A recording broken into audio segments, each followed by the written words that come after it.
আলহামদুলিল্লাহি রাব্বিল আলামিন ওয়াসসালাতু ওয়াসসালামু আলা সাইয়্যিদিল মুরসালিন আম্মা বা'দ ফাআউযু বিল্লাহি মিনাশ শাইতানির রাজীম বিসমিল্লাহির রহমানির রহিম ওয়াসসালাতু ওয়াসসালামু আলাইকা ইয়া রাসূলুল্লাহ ওয়া আলা আলিকা ওয়া আসহাবিকা ইয়া হাবিবাল্লাহ আসসালাতু ওয়াসসালামু আলাইকা ইয়া নবিয়্যাল্লাহ ওয়া আলা আলিকা ওয়া আসহাবিকা ইয়া নূরাল্লাহ। প্রিয় আশিকানে রাসূল ও মাদানী চ্যানেলের দর্শক শ্রোতা,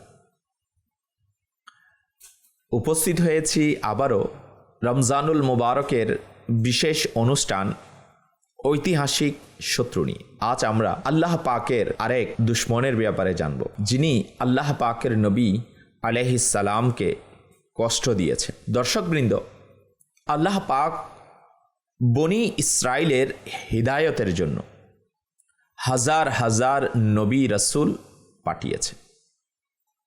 তাদেরই একজন হলেন হযরত দানিয়াল আলাইহিস সালাম। যে এলাকায় আল্লাহ তাআলার নবী হযরত দানিয়াল আলাইহিস সালাম জন্মগ্রহণ করেন, সেই এলাকার বাদশাহর কাছে জ্যোতিষীরা এসে বলল, আজ রাতে তোমার রাজ্যে এমন এক শিশু জন্ম নেবে যার মধ্যে এই গুণাবলীগুলো থাকবে, আর সে একদিন তোমার সাম্রাজ্যকে ধ্বংস করে দেবে। এই কথা শুনে বাদশাহ শপথ করল যে আজ রাতে যত শিশুই জন্ম হোক না কেন সবাইকে হত্যা করবে। সে তার সৈন্যদেরকে নির্দেশ দিল আজকের রাতে জন্ম নেয়া প্রতিটি শিশুকে হত্যা করতে। সুতরাং যখন হযরত দানিয়াল আলাইহিস সালামের জন্ম হলো, বাদশাহর সৈন্যরা তাকে ধরে এনে সিংহের খাঁচায় ফেলে দিল। কিন্তু আল্লাহ তাআলার অশেষ মেহেরবানিতে সিংহ এবং খাঁচায় অবস্থানরত সিংহী আল্লাহ তাআলার নবী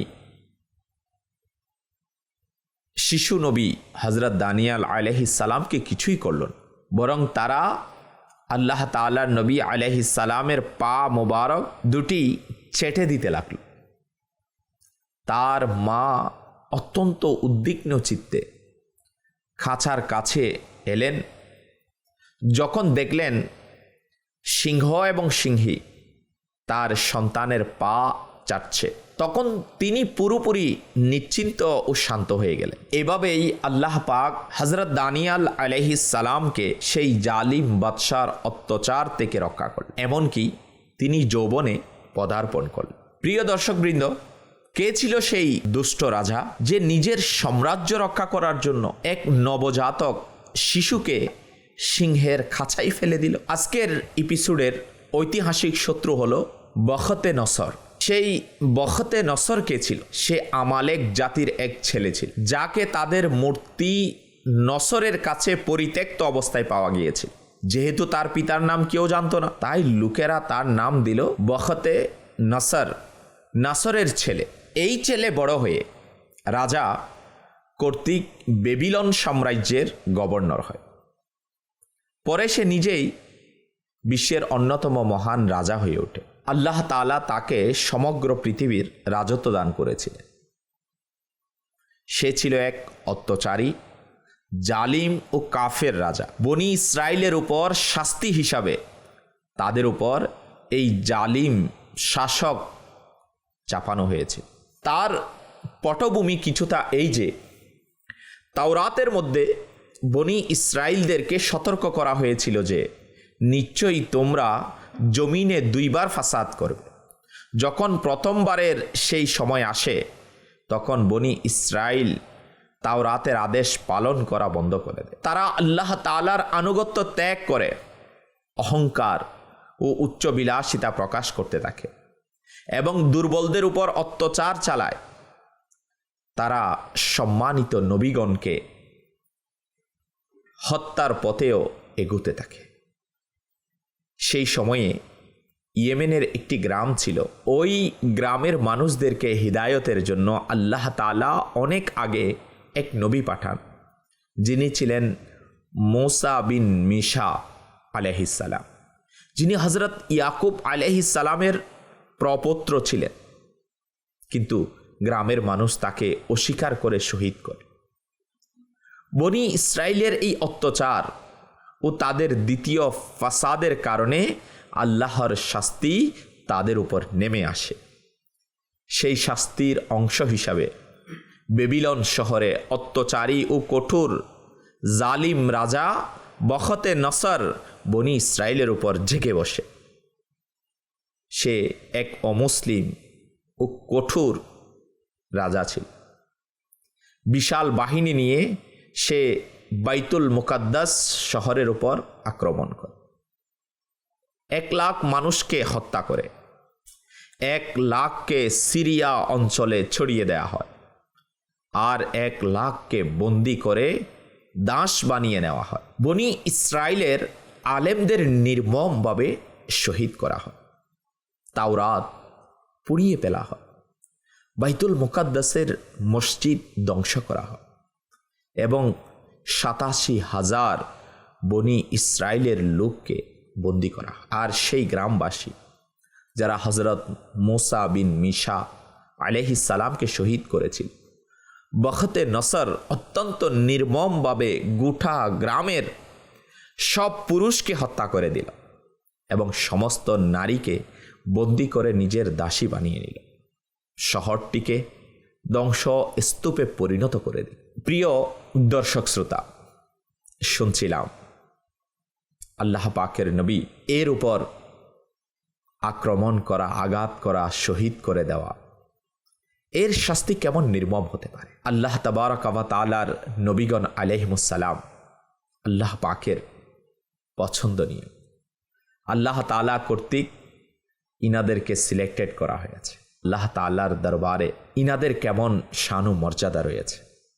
আর আল্লাহ পাকের পানা দুনিয়াবাসী যখনই তাদের উপর অবিচার করেছে, জুলুম করেছে, তাদের উপর অত্যাচার করেছে, অস্বীকার করেছে, তখনই তাদের উপর আল্লাহ পাকের আযাব, গজব নাজিল হয়েছে, শাস্তি তাদের উপর অবধারিত হয়ে গেছে। আল্লাহ তাআলার পানা, আল্লাহ তাবারক ওয়া তাআলা তাদের উপর কেমন আযাব নাজিল করেছিলেন। অত্যাচারী শাসক নিযুক্ত করে দেওয়া, এটাও আল্লাহ পাকের পক্ষ থেকে এক বড় শিক্ষা বান্দাদের জন্য। যখন শহরে হত্যাযজ্ঞ শুরু হলো, গ্রামের লোকেরা প্রাণ ভয়ে পালাতে লাগলো, ঠিক সেই মুহূর্তে ফেরেশতারা তাচ্ছিল্যের সঙ্গে বলতে লাগলো, হে গ্রামবাসী, পালাচ্ছ কোথায়? থেমে যাও, তোমাদের ঘরে ফিরে যাও, তোমাদের মাল সম্পদ নিয়ে আরাম আয়েশের জীবন কাটাও। এটা তো সেই নবীদের রক্তের বদলা যা তোমরা এখন পাচ্ছ। আসমান থেকে ফেরেশতাদের এই আওয়াজ পুরো গ্রাম জুড়ে গুঞ্জরিত হচ্ছিল। আর বখতে নসরের সৈন্যদের তলোয়ার তাদের গর্দান উড়িয়ে দিতে লাগলো। এই দৃশ্য দেখে গ্রামবাসীরা নিজেদের গুনাহ ও অপরাধ স্বীকার করতে শুরু করলো, কিন্তু তাদের কান্নাকাটি, তাদের কান্নার আওয়াজ আর আকুতি কোনো কাজে আসলো না, কারণ তারা আল্লাহ পাকের নবী হজরত মুসা বিন মিশা আলাইহিসসালামকে শহীদ করেছে। আল্লাহ তাআলার নবীগণ আলাইহিমুসসালামের রক্ত সেই জাতির হাতে লেগে আছে। গ্রামের প্রতিটি রাস্তা রক্তের নদীতে পরিণত হলো এবং পুরো গ্রাম ধ্বংস হয়ে গেল। প্রিয় আশিকানে রাসূল ও মাদানী চ্যানেলের দর্শক শ্রোতা, হ্যাঁ, আরজ করছিলাম বখতে নসর, নসরের ছেলে যে এক জালিম বাদশাহ নিযুক্ত হয়েছিল বনি ইসরায়েলের উপর, তাদের উপর জুলুম ও অত্যাচারের নিপীড়ন চালানো হয়েছে। হ্যাঁ, কাফির কঠোর জালিম বাদশা ছিল। আর সেই বাদশাহ বনি ইসরায়েলের উপর ঝেঁকে বসার পিছনে রিজন কি ছিল? তারা আল্লাহ পাকের নবী কে শহীদ করে দিয়েছিল। তারা আল্লাহ পাকের একত্ববাদকে ভুলে গিয়েছিল। তারা আল্লাহ তাবারক ওয়া তাআলা এর হুকুম ও আহকামগুলোকে অস্বীকার করেছিল। আমার আল্লাহ তাআলা প্রথম থেকেই তাদেরকে সতর্ক করেছেন। নবীগণ আলাইহিমুসসালাম যুগে যুগে আসতেছিলেন, তাদেরকে সতর্ক করতেছিলেন। কিন্তু যখন কোনো জাতি অস্বীকারী হয়ে যায়, যখন কোনো জাতি সীমালঙ্ঘন করে, তখন তারা ধ্বংসের অতল গহ্বরে নিক্ষিপ্ত হয়। ঠিক এভাবে এই জাতীয় আল্লাহ পাকের আযাবে নিপতিত হল। হ্যাঁ, আল্লাহ পাকের ঐতিহাসিক দুশ্মন, দ্বীন ইসলামের ঐতিহাসিক শত্রু বখতে নসর, এই জালিম বাদশাহ বনি ইসরাইলদের উপর এভাবে জুলুম ও অত্যাচার চালিয়েছে। আর বনি ইসরাইল তাদের পাপের শাস্তি ভোগ করেছে। আমরা আজ যারা শুনছি, এই এপিসোডে আমরা রয়েছি ঐতিহাসিক শত্রু। এখান থেকে আমাদের জন্য অনেকগুলো নসিহত, অনেকগুলো শিক্ষা রয়েছে। যদি আমরা সেগুলোকে ধারণ করতে পারি, যদি আমরা আল্লাহ পাকের নবীগণ আলাইহিমুসসালাম, আল্লাহ পাকের নেক বান্দা আউলিয়ায়ে কামিলিন, আল্লাহ তাআলার নৈকট্যশীল ব্যক্তিদের সাথে আমাদের আচরণ নিশ্চয়ই উত্তম হওয়া চাই, নয় প্রত্যেকের সাথে হওয়া চাই। আর আল্লাহ পাকের ওলিদের, নেক বান্দাদের, আল্লাহ পাকের নৈকট্যশীল বান্দাদের দাওয়াতে আমাদেরকে সাড়া দেওয়া চাই। আল্লাহ পাক আমাদেরকে বুঝার তৌফিক নসিব করুক। আল্লাহ পাকের দ্বীনের উপর আমাদেরকে অটলতা নসিব করুক। ইনশাআল্লাহুল করিম পরবর্তী এপিসোডে আমরা জানতে পারবো বখতে নসর এর পরিণতি কি হয়েছিল, সে কেমন শাস্তি ভোগ করেছিল। আল্লাহ পাকের এই ঐতিহাসিক শত্রু, সেও ধ্বংস হয়ে গিয়েছিল।